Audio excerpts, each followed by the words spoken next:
On va juste faire une petite introduction avant de raconter l'histoire du Bet Tammuz et continuer le Farbrengen. Je fais juste une pause. Vous avez devant vous le Mahamar. Et ce Mahamar-là, il nous l'a écrit, le rabbi précédent, un an après Yud Bet Tammuz, et il demande de l'apprendre en public. Limud Barabim Yud Bet Tammuz Tavresh Pechet. Ok. Donc je vais le lire en diagonale, en fait, ça va pas durer longtemps. Je vais le faire en quelques minutes. Donc en hébreu, un petit peu en français.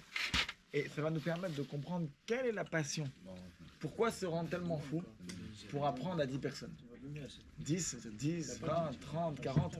Une fois, le rabbi l'a expliqué sur Pirkei Avot, il est marqué là-bas, quand tu commences Pirkei Avot, il est marqué et faites de nombreux élèves. Enfin, faites, c'est plutôt mettez sur les pieds, faites tenir sur des pieds beaucoup d'élèves. C'est-à-dire qu'un élève il doit commencer à devenir indépendant. C'est ça que ça veut dire. Il faut former. Voilà, il faut former beaucoup d'élèves. Et la Mishnah, elle ne te dit pas combien d'élèves. Elle aurait pu te dire, fais dans 10, 20, 30, 40. Elle te dit non, arbé, beaucoup.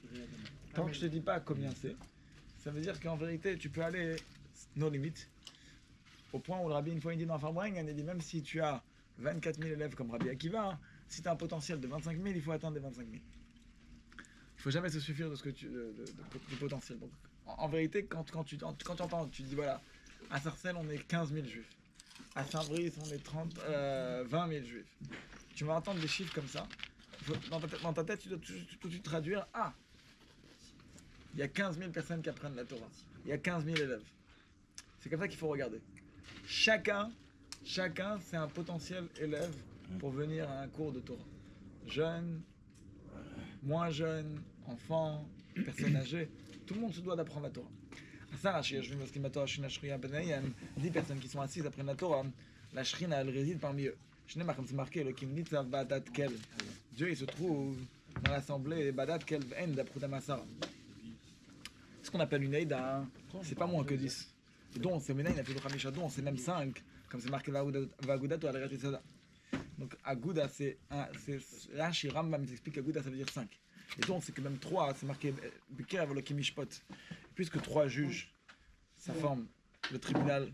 Donc du coup, de là on apprend comme quoi il y a une importance. La Shrina elle réside même quand il y a 3 personnes. Mais là, il a fait le Shnaim Don, c'est que même quand il y en a 2, parce que c'est marqué Aznidéou, Iré Hachem et Shenri, où les personnes qui créent un Hachem, ils ont parlé l'un à l'autre. Bayak, chez Hachem Maïsh, Dieu il a entendu, et Dieu il a écouté, il a entendu. Mais là, il a fait le Echadon, c'est que même s'il y a une personne, la Shrina elle vient, elle réside parmi lui, et c'est parce que c'est marqué Brol Makom, Asher Askiret Shmi Avo Elecha Overachticha. Dans tout endroit où moi, si toi tu mentionnes mon nom, si toi tu en deux mots, si toi tu apprends la Torah, Dieu il dit moi je viendrai et je te bénirai. Donc il y a cette notion là qu'une personne elle peut déjà amener la Shrina. Même s'il y en a il y a une personne qui apprend la Torah. Arumam Shirgilo il attire la divinité. Pas seulement il attire la divinité, mais il attire une révélation de divinité. Une personne qui apprend la Torah, il amène une révélation de divinité.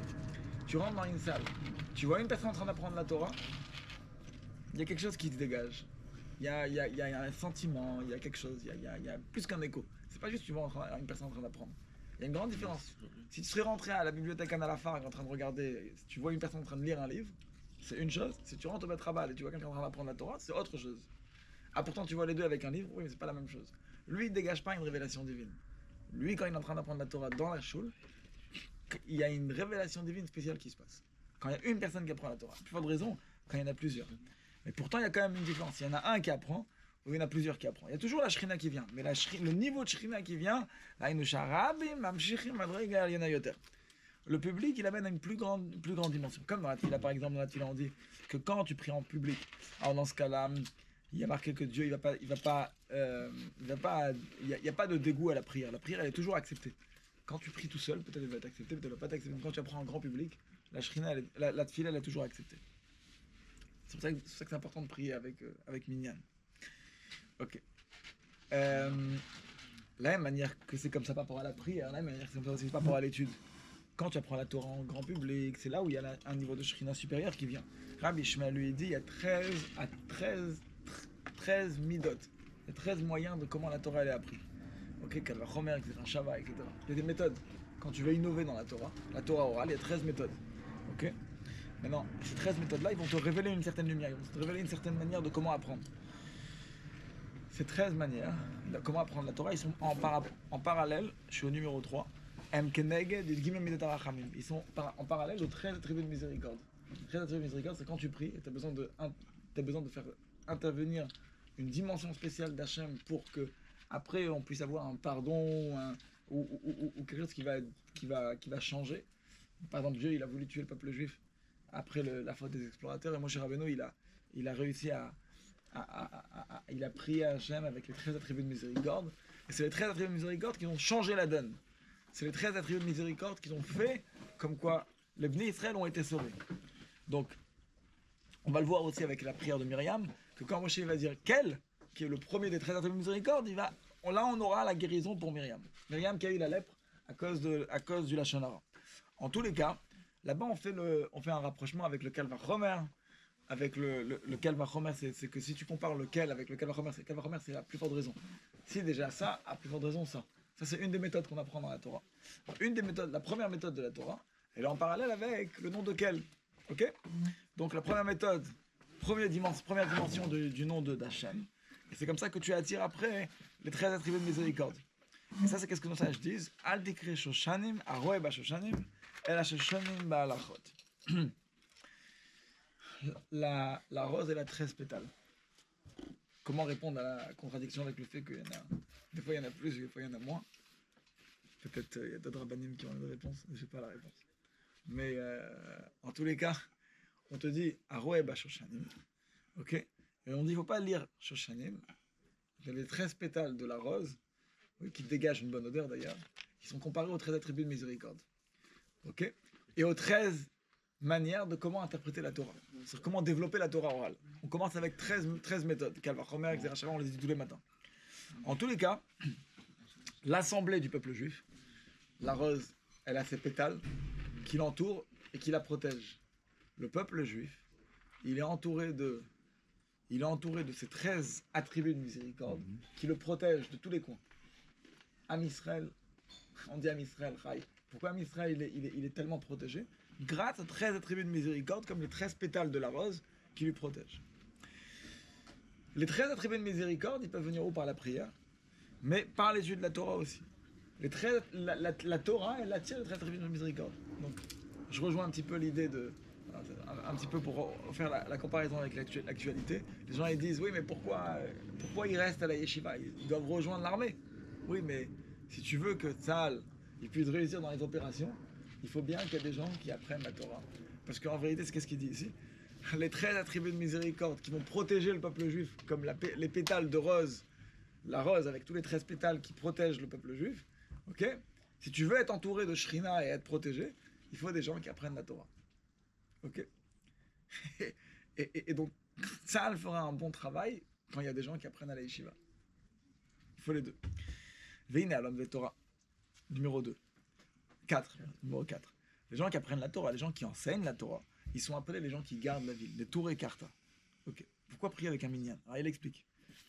Mais l'étude de la Torah en grand public, c'est elle qui va faire le changement. La tfila déjà. Ok. De manière générale, la différence entre la prière et l'étude. Ok. Là on rentre sur un grand sujet en Chassidut. C'est quoi la différence entre prier et étudier? Aaron.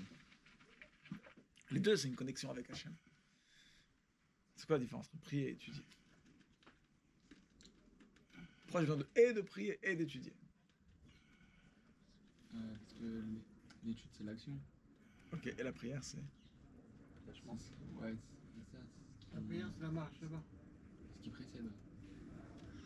Ok. Donc, c'est ce qui précède, tu demandes à Hachem. Mais là, dans la Torah, tu es déjà en train de te connecter, c'est ça que tu veux dire? Okay. Non, la marche là-bas, elle précède l'action. La pensée, elle précède l'action. D'abord on pense, et après on agit.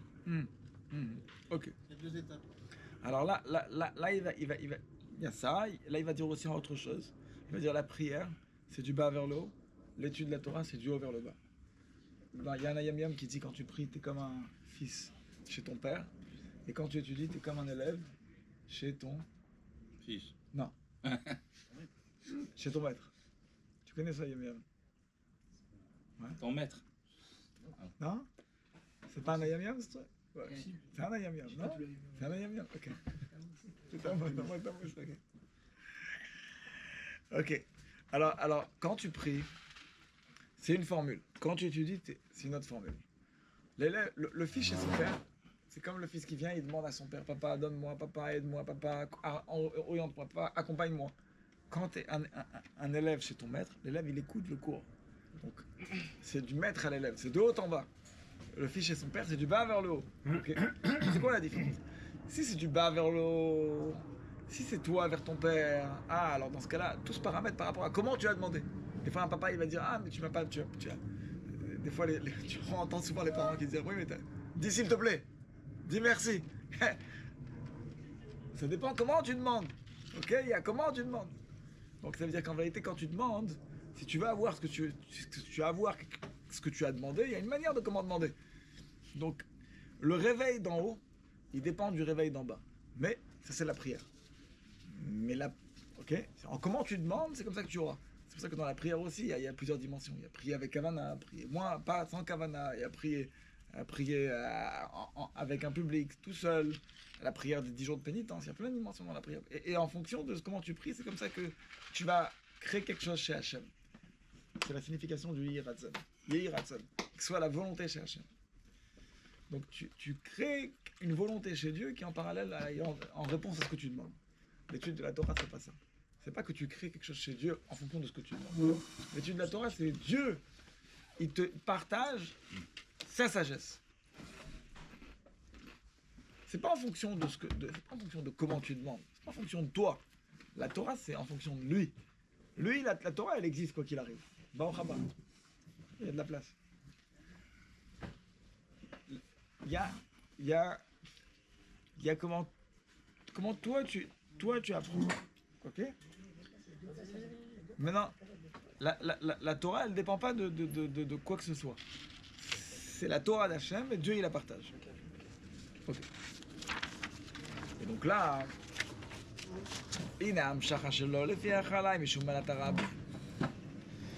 tu peux avoir une attirance qui n'est pas en fonction de ce que tu vas faire.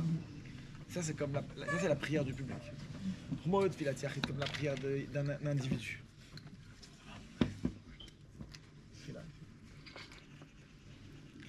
Comme la prière de l'individu à Seratim et Tchouba. Nos sages disent les 10 jours qui entre Rosh Hashanah et Kippour. Les 10 jours de pénitence, quand tu pries quand tu pries seul les 10 jours de pénitence, c'est considéré comme prier avec Minyan toute l'année. Et quand tu pries avec Minyan pendant les 10 jours de pénitence, c'est encore beaucoup plus fort. Ok. Donc, arrêt chez eux, je vais les faire là. Donc, d'une manière générale, la réponse que Dieu il te donne par rapport à la prière, elle est en fonction de ce que toi tu demandes. Par contre, celle de quand tu es dans un moment propice, prends exemple des 10 jours de pénitence. Alors là, la prière, elle te donne un résultat qui n'est pas dépendant de ton travail. Si c'est un moment propice, si c'est un moment exceptionnel comme entre Rosh Hashanah et Kippour, là la tfila, Akadosh Baruch Hu va te répondre d'une manière qui est démesurée, qui n'est pas en fonction de comment toi tu as demandé.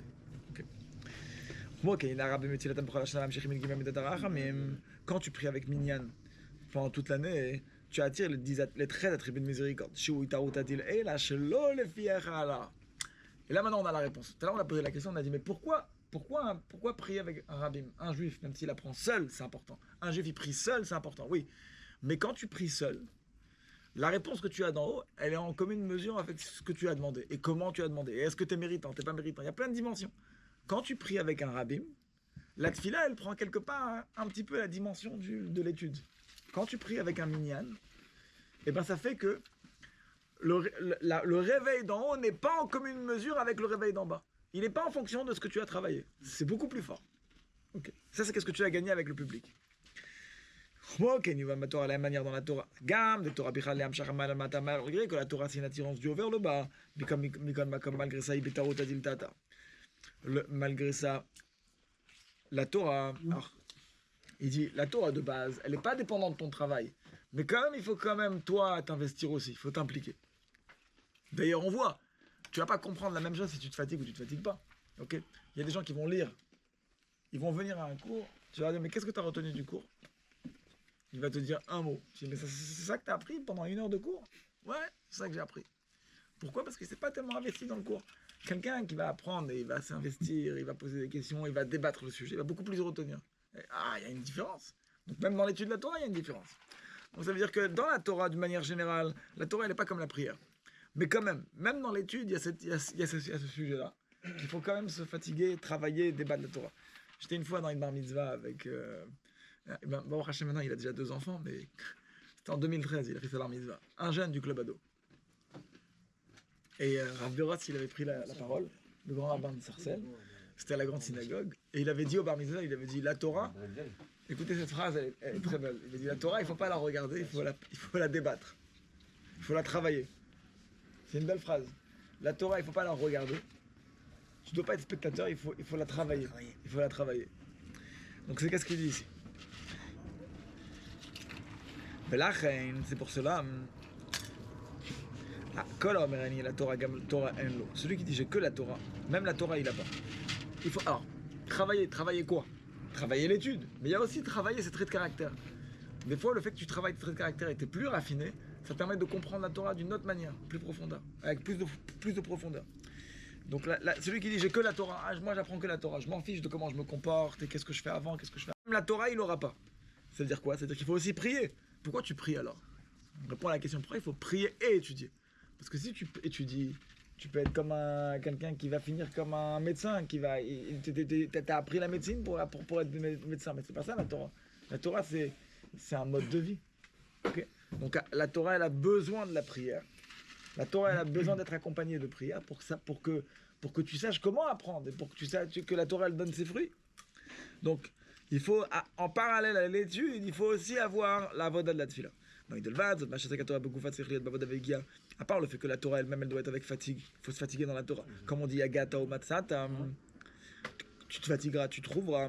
Pour trouver quelque chose d'intellectuel, c'est bien d'être avec une fatigue. Et ben, d'ailleurs, quand tu vas te fatiguer dans l'étude, tu changes ton habitude. Ça ne ressemble pas à quelqu'un qui apprend 100 fois, quelqu'un qui apprend 101 fois. Celui qui apprend 101 fois, il a appelé Oved Elohim, celui qui sert Hachem. À l'époque, ils avaient l'habitude d'apprendre 100 fois. Donc quand tu apprends 101 fois, tu es appelé Oved Elohim. Quelqu'un qui sert Hachem. Et pourtant, quand tu apprends 100 fois, tu n'es pas appelé quelqu'un qui sert Hachem? Oui, mais c'est autre chose. C'est autre chose. C'est autre chose. Quand qu'est-ce qu'on appelle quelqu'un qui sert Hachem? C'est pas juste servir Hachem. C'est Oved. Il travaille. En Chassidut, c'est expliqué. Le mot Oved, il vient et il est en rapport avec des gens qui travaillent des peaux. Prends une peau une peau d'animal qui est grossière. Tu vas enlever les poils, tu vas la lisser, tu vas la travailler. Avant d'avoir un parchemin dans Sefer Torah, il y a beaucoup de travail. La peau, elle est très épaisse, elle est grossière, il faut la travailler, la raffiner, ok? Et puis après, on a la peau du Sefer Torah. De la même manière, servir Hachem, ça veut dire quoi servir Hachem? C'est pas juste servir Hachem, c'est travailler pour Hachem. Oved Elohim. Travailler, c'est comme travailler des peaux. Hein? Il faut la plume pour le écrire dedans et tout. Ouais, c'est ça après. Mais il faut d'abord avoir le parchemin. Voilà, ouais. D'abord, le travail, c'est quoi? C'est de lécher il faut changer ses habitudes. Le premier juif qui était sur terre. On a le devoir d'écrire un sefer. Oui. Le premier juif, comment il s'appelait? Adam. Abraham. Non, Adam c'est le premier homme. Ah oui. Le premier juif, il s'appelait Abraham. Abraham Avinu, la première chose que Akadosh Baruch Hu lui a dit à l'âge de 75 ans, c'est Lech lecha me'artzecha u'melatecha betavira. Pars de ta terre, pars de ton pays natal. Ok. Moi c'est Abraham. Qu'est-ce que ça veut dire sortir de ton pays natal, même de la maison de ton père? Alors, ton pays natal, c'est Midot Tivim. C'est les traits de caractère naturels que tu es né avec. La maison de ton père, c'est quoi? C'est l'intellect. Alors, il y a ce qu'on appelle l'intellect pour approfondir des choses. Et il y a l'intellect Sechel Anikne. Sechel Anikne, il appelle ça ici Veltike Anachot. Les manières de penser du monde, les gens, comment ils pensent. Les gens, ils sont persuadés que... Alors, Veltike Anachot, ça bouge. C'est comment les gens, ils pensent. Aujourd'hui, les gens, ils pensent qu'il faut partir en août en vacances. Demain, les gens, ils vont dire non, il faut partir en juillet et en août. Après-demain, ils vont dire non, quand tu viens dans un mariage, il doit être... pour venir au mariage, si t'as pas 2 voitures avant la limousine et 3 voitures après la limousine, ça c'est ce qu'on appelle Veltika Anachot, les manières de comment les gens ils pensent. Mais il y a des folies aussi dedans. Okay. Quand on te dit Lech Lecha, pars, bouge, Ok, pars pour toi. Dieu il dit à Abraham, en vérité c'est un appel à chaque juif de changer ses habitudes. Quelle habitude? Alors les habitudes, ça peut être aussi ces habitudes-là. Les habitudes que le monde, avec l'actualité de comment les choses bougent, avec le modernisme du monde et l'évolution du monde, ça c'est ce qu'on appelle l'Echlecha. Il faut partir de ça. C'est-à-dire être au-delà de ça. Ok? Un petit peu comme je disais cet après-midi, j'étais dans un bureau cet après-midi, et on parlait du budget de Rosh Hashanah. Une fois, le rabbi il a dit à un groupe de femmes, il leur a dit, le budget de Rosh Hashanah, il est fixé au début de l'année, tu ne peux pas le changer, à part pour deux choses, ok? Les dépenses de Shabbat et l'éducation juive. Mais il disait là-bas, d'une manière générale, tu ne peux pas changer le budget de Rosh Hashanah. Donc si maintenant moi, je veux absolument avoir la chemise avec la marque, écoutez ça. Je vais absolument avoir j'ai la même chemise, je peux la trouver à Paris, en bas de chez moi, ou je peux la trouver dans la 5e avenue de Manhattan. La seule différence, c'est que là-bas, il y aura une petite, il y aura marqué dans un petit truc qui a été acheté, ça a été acheté à New York, ok? C'est la même chemise. Oui, mais là-bas, elle va coûter 10 fois plus cher qu'en France. Si tu mets ton argent là-bas, tu l'as piqué des choses importantes, parce que tu as un budget, ok? Ce que tu investis dans des bêtises, ça te mange de ton budget du départ de l'année. Donc, il faut faire attention. Alors, ça, c'est ce qu'on appelle Veltika Nachot. Les gens, ils pensent, ils disent, il faut absolument que j'ai le t-shirt de là-bas. Il faut absolument que j'ai la chemise de là-bas. Il faut absolument que j'ai les Nike qui viennent de tel et tel magasin. Ça, c'est ce qu'on appelle les folies du monde, Sechel Amnikne qui dit ici. Et qu'il faut partir de ça. Il ne faut pas être limité à ça. Ok. Comme il y a certaines choses. Malheureusement, les gens ils vont prendre quelque chose qui est moche, qui est pas beau, et ils vont le rendre beau. Et comme ça, ils vont dire ça t'as le droit, et ça c'est l'habitude, et c'est comme ça que ça se fait. Ok. Les gens ils vont prendre différentes choses de la mode, ils vont te dire c'est comme ça qu'il faut faire. Non, mais il y a des fois où la mode elle va à l'encontre de la Torah. Il y a des fois où la mode elle fait des choses qui sont pas. Ok, donc il faut savoir tempérer, hein? Ouais, la laine et le truc. Ça aussi. Mais les femmes, des fois les choses qui sont beaux, ils vont le mépriser. Ok. Malheureusement, c'est parce qu'on y va d'après l'habitude, d'après la nature des choses. Et c'est pour ça que le début du travail, le début du service d'Hachem, c'est abandonner ses habitudes. Et quand on abandonne ses habitudes, c'est comme ça qu'on devient un keli, on devient un réceptacle, on devient un bon réceptacle pour les révélations qui viennent par la Torah.